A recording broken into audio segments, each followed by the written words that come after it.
জম্মু কাশ্মীরের পেহেলগামে জঙ্গি হামলায় কমপক্ষে ২৬ জনের মৃত্যু হয়েছে। তাদের মধ্যে একজন বাদেই সকলেই পর্যটক। এই ঘটনার জেরে ভারত পাকিস্তানকে চরম হুঁশিয়ারি দিয়েছে। ভারত ও পাকিস্তান দুই দেশই একাধিক কূটনৈতিক পদক্ষেপ নিয়েছে। ১৯৬০ সালে পাকিস্তানের সঙ্গে যে সিন্ধু পানি বন্টন চুক্তি স্বাক্ষরিত হয়েছিল, আপাতত তা সাময়িকভাবে স্থগিত রাখার সিদ্ধান্ত নিয়েছে ভারত। পাশাপাশি পাকিস্তানি শিল্পীদের ভারতে নিষিদ্ধ করার দাবি উঠেছে।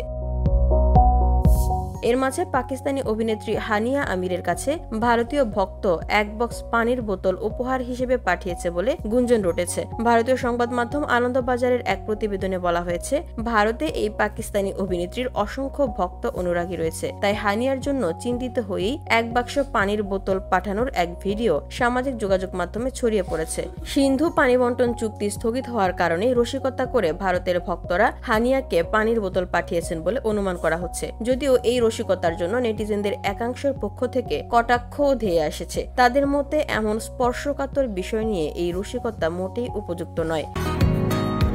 বসুন্ধরা, উত্তরা, বনশ্রী, কুড়িল ও বাড্ডা সহ রাজধানীর বিভিন্ন স্থানে অভিজাত ও অত্যাধুনিক মানের ফ্ল্যাট কেনার এক নির্ভরযোগ্য প্রতিষ্ঠান প্লেজেন্ট প্রপার্টিজ লিমিটেড।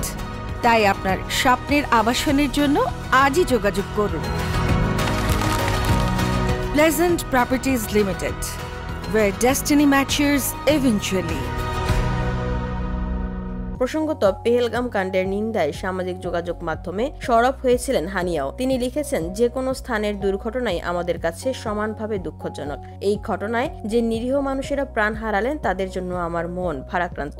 ভারতীয়দের মতো তিনিও এই ঘটনায় ব্যথিত বলে জানান হানিয়া। তিনি বলেন, যন্ত্রণা, শোক ও আশা, এই তিন মিলিয়ে আমরা সবাই এখন একসঙ্গে। নিরীহ প্রাণের এমন পরিণতি হলে সেই যন্ত্রণা শুধু তার একার থাকে না, সেই যন্ত্রণা আমাদের সবার হয়ে যায়। আমরা যে এলাকার মানুষই হই না কেন, শোকের একটাই ভাষা হয়, আমরা যেন সবার আগে মানবতাকেই বেছে নিতে পারি।